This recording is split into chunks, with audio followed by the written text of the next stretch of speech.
ایک عربی حکایت۔ ایک بوڑھے باپ نے اپنے بیٹے کو بلایا، اسے ایک پرانی خستہ حال گھڑی دی اور کہا، بیٹا یہ گھڑی تمہارے پردادا کی ہے اور 200 سال پرانی ہے۔ یہ گھڑی میں تمہیں دینا چاہتا ہوں، لیکن اس سے پہلے تمہیں میرا ایک کام کرنا ہوگا۔ اسے لے کر گھڑیوں والی دکان پر جاؤ اور پوچھو وہ یہ گھڑی کتنے میں خریدیں گے۔ وہ لڑکا گھڑیوں کی دکان سے لوٹا اور کہنے لگا، دکاندار گھڑی کی حالت کو دیکھتے ہوئے صرف 5 دھرم دینے کو تیار ہے۔ باپ نے کہا، اب اسے وہاں لے جا کر بیچو جہاں قدیم نوادرات فروخت ہوتے ہیں۔ وہ لڑکا جب وہاں سے واپس آیا اور بولا، وہ لوگ اس کے 5000 دھرم دینے کو تیار ہیں۔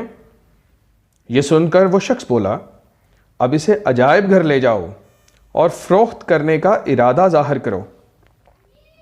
لڑکا عجائب گھر گیا اور واپس آ کر نہایت حیرانی کے عالم میں باپ کو بتایا، وہ لوگ اسے 50,000 دھرم میں خریدنے کو تیار ہیں۔ اس بوڑھے شخص نے بیٹے کو مخاطب کیا اور کہا، اس گھڑی کی قیمت لگا کر میں تمہیں سمجھانا چاہتا تھا کہ اپنی ذات کو اس جگہ ضائع مت کرنا جہاں تمہاری قدر و منزلت نہ ہو۔ تمہاری اہمیت کا اندازہ وہیں لگایا جائے گا جنہیں انسان کو پرکھنے کی سمجھ ہوگی۔ اس لیے زندگی میں اپنے آپ کو فضول لوگوں میں ضائع مت کرنا جو تم سے حسد رکھتے ہیں اور بے بنیاد بغض کی وجہ سے قدر نہیں کرتے۔ ان کی کڑوی کسیلی باتوں کی پرواہ کیے بغیر آگے بڑھ جانا۔